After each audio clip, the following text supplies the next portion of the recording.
Ang daming guru, ang daming videos, ang daming tutorials, ang daming strategies na pwede mong aralin. And honestly, okay lang naman yun. Iba-iba naman tayo ng style. Iba-iba tayo ng personality. Iba-iba tayo ng lifestyle. May ibang trader na gusto buong araw nakatutok sa charts. May iba naman, sobrang bilis lang mag-trade. May iba naman, sobrang technical. And wala namang problema sa kahit na ano dun. Pero siguro, ang tanong ko lang is, ano ba yung pinaka-fit para sa'yo? So today, hindi kita pipilitin na ito yung best way.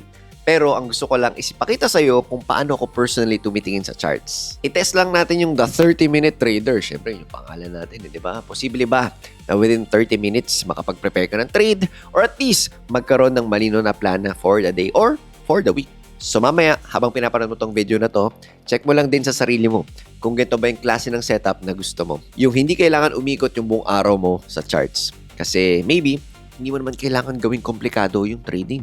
Maybe, kailangan mo lang ng setup na kaya mong ulit-ulitin consistently. Ano? Ready ka na? Let's G! So, start ako in 3, 2, 1, go! Na joke lang. Relax lang tayo. So, ang AUDUSD is forever siyang pataas. So, which means, talagang hanap tayo ng mga buying opportunities. So actually, meron akong trade supposedly dito na hindi ko na trade, di ba? May mga ganun ba kayo, di ba? Parang nakaka-bad trip, nagdalawang isip ka, tapos sabi mo, babalikan mo, hindi mo na nabalikan. So ito yun. Ayan, ito. Ayan. Ang problema, parang ano lang, pinitik lang ng mabilis eh.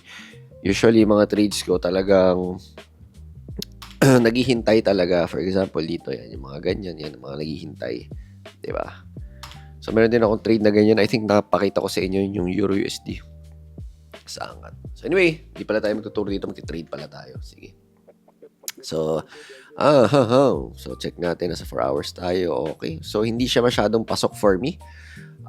Kasi masyadong mataas to. Ayan. Tapos, ang gusto ko sana is umangat pa siya ng onting ganyan. Tapos, ayan, dahan-dahan siyang mag-break. Kaya lang, ganyan ang nangyari. Pak-pak. Which is a no-no for me. Kung tingnan mo, break and retest naman siya, pero hindi ako okay masyado sa ganyan. Ang gusto ko again, yung kanina. So, palit muna tayo dyan. And, okay, tanggalin muna natin itong mga attach. Alright, so isa rin to. Hindi muna ako papasok dyan. Kasi kakatapos lang ng big moves. Kakatapos lang ng big moves. So, hindi muna. Hanap muna ulit tayo ng iba pa. Alright, so ito. Okay. So, so ito yung isang trade pala ng Euro USD.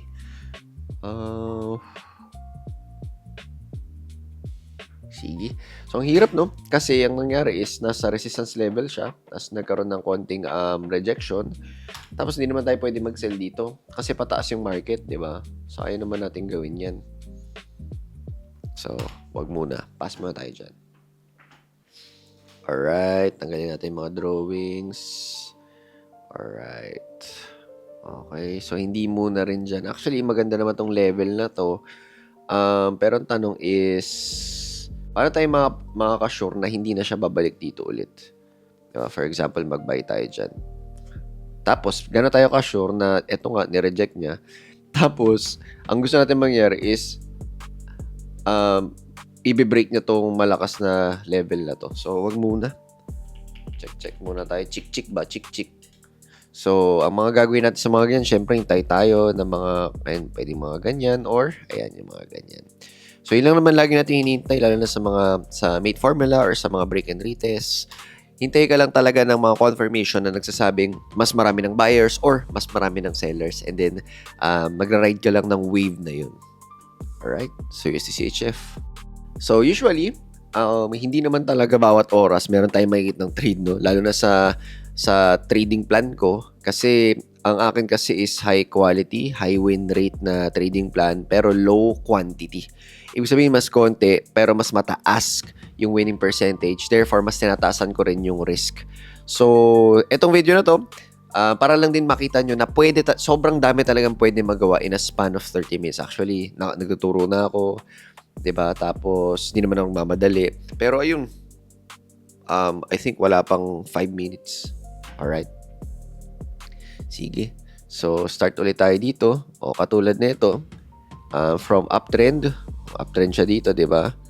Tapos, ayan, medyo nagda-downtrend na siya. Actually, pa-downtrend na to, tingin ko, based sa technical analysis natin. Kasi, ayan, bumunta siya sa resistance, hindi na siya umabot dito. Nag-stay lang siya doon. Ayan. So, yun yung mga hinihintay natin. Break, retest. Okay? USD CAD. Ayan, check natin tong USD CAD. Okay. So, itong USD CAD, medyo tricky siya, no? Kasi downtrend siya. Pero, ang nangyari is, from here, okay, pak. So, ibig sabihin, hindi niya na-reach itong level na to. Okay? So, gumawa siya ng higher low. So, therefore, yun yung mga nag-i-indicate na baka uptrend na. Okay? So, hindi tayo basta-basta pwedeng mag-sell dito. Unlike na lang kung meron kang bias sa fundamentals or what.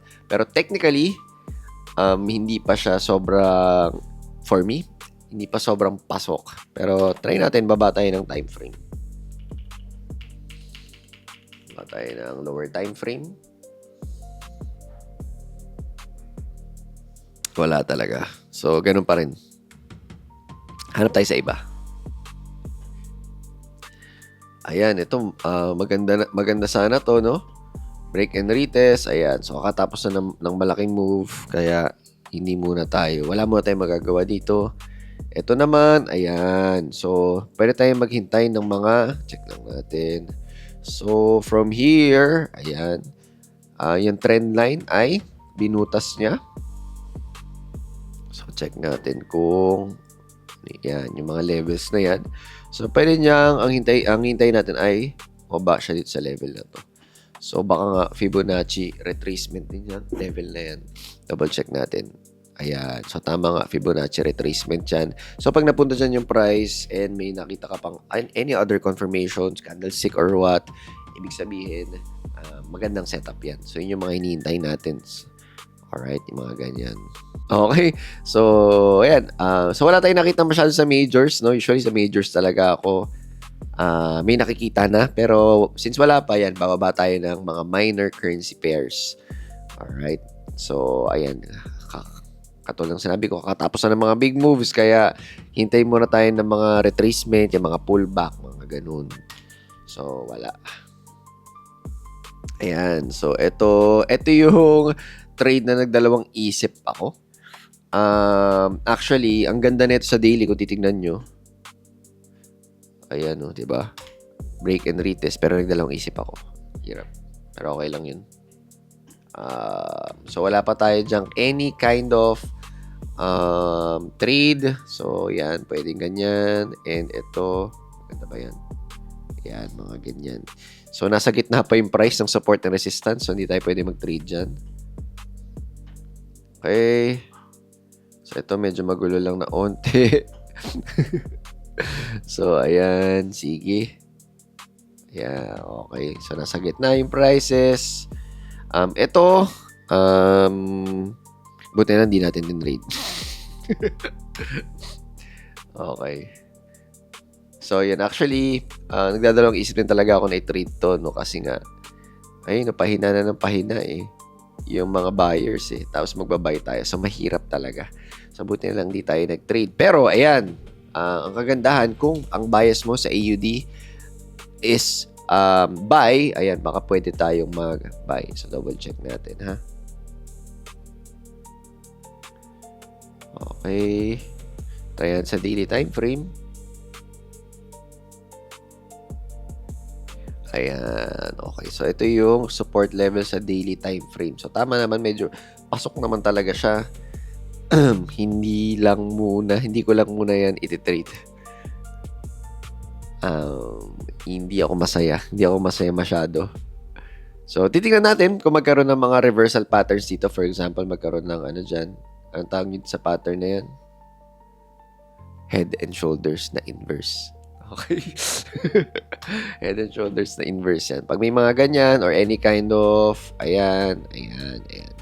Diyan tayo papasok. Pero pag ganyan, tinamaan lang yung support, tapos nakita natin umangat ng onte, tapos hindi naman talaga tayo sobrang sure sa mga ibang bagay, huwag nating basta-basta i-trade dyan nang nakakita lang tayo ng green na candle, no?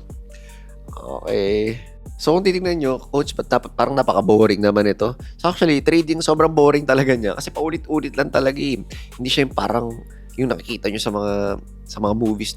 Super astig, galing yung dami niyang ginagawa. Hindi siya ganun eh. Ano lang talaga, relax lang, tapos tingin-tingin lang, di ba? So, pag gumagalaw ka na out of yung kabilisan or ka-excitement or kalungkutan, sobrang hindi siya nagiging okay. Hindi naging okay yung result. Kaya, tinuturo namin sa mga activate students namin bago sila mag-trade, bago sila pumarap sa charts, bago sila gumawa ng anything sa trading, mag-buy, mag-sell, anything. Kailangan muna mag-relax, mag-meditate, mag-end state, yung mga tinuturo natin dyan. So, para pagdating dito, relax na lang. Para hindi tayo basta-basta gagawa ng decision out of excitement. Kasi pag excited tayo, nakakita tayo ng mga green candles. Sige, long tayo dito, long. Ayan. So, let's go! Let's go! Diba? Ayaw natin ng ganun eh. Hindi naman tayo hype. So, more on, ang clear, decisive mind talaga. Kaya rin pinupush ko yung mga students and also kayo na mag-ano kayo, huwag kayo mag-scalping. Siguro pwede naman kayo mag-day trading. Pero pinaka-pinupush ko talaga is yung swing trading. Lalo na sa mga business owners, sa mga professionals. Kasi dami na natin inisip sa buhay eh. Di ba? May malamang since meron ka ng capital and everything yan, meron kang family, meron kang mga business or what, or meron kang boss ka na, ganyan.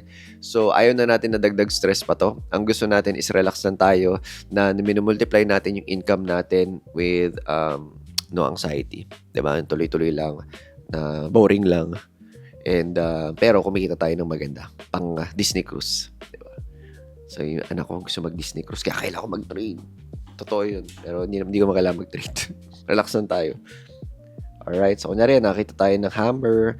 Diba? So, pag binibigyan ka ng mga magandang mga, like, mga candlestick patterns or what, ayoko sana na, hammer game na. Hindi. Kailangan mag-double check ka talaga muna. For example, ito, maganda pala to. Okay siya trade. Actually, no? Kailangan ko lang i-double check sa fundamentals.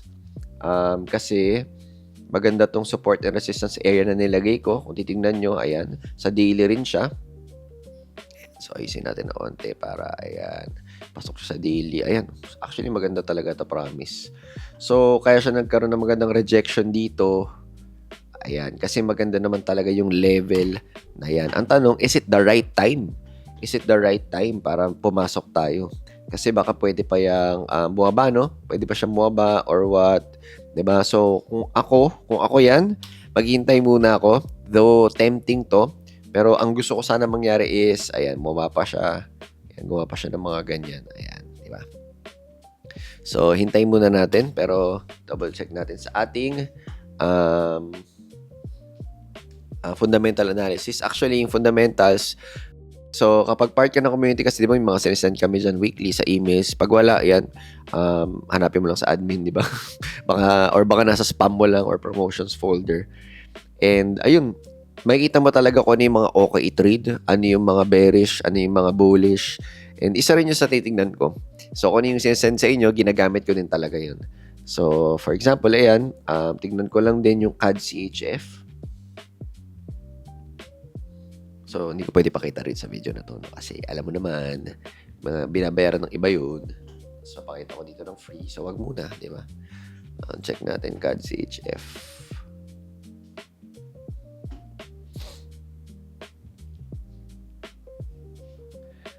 Okay. So, ang CAD CHF, naka-neutral siya.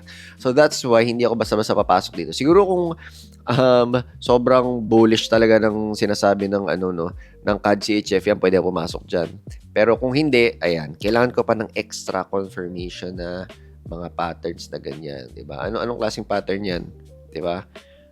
Head and shoulders na inverse. Okay? Next ay CAD JPY. Sige. Ayan. So, kung titignan nyo, 15 minutes pa lang, pero dami ko nasabi, dami ko naturo. So, usually talaga, lang yan eh, 5 to 10 minutes. So, kapag 30-minute trader ka, ganito gagawin mo. Lalo na pag nasa 4-hour time frame ka, mag-alarm ka ng 9, mag-alarm ka ng 1, mag-alarm ka ng 5, or mag-alarm ka ng 9 p.m. Okay, pili ka lang ng 3 doon. Okay, 3 or at least sana 3, pwede rin naman 2. So, actually, mga 5 to 10 minutes tingin ka lang sa chart. Yun ang 30-minute trader. So, 1 p.m. tingin ako. 5 minutes, wala. 5 p.m. tingin ako. Wala. 9 p.m. meron. Ayun. Diba? Kasi yung chart naman natin every 4 hours. Yung mga candlesticks naman natin every 4 hours. So, ayun. Parang 15-minute trader ka lang or 30 minutes. Less than 30 minutes ka pa. Sige. Check ko lang to kung meron pa ako makikita para ano na lang. Isahan na lang to. Okay. So, wala talaga. So, itong titingnan ko pala guys, para lang ma-curious kayo is ilalagay namin to soon sa Mate Portal. Ayan. So, para malaman mo na may mga top setups, ano yung mga bullish, ano yung mga bearish, not just based on technicals, pero based on fundamentals din.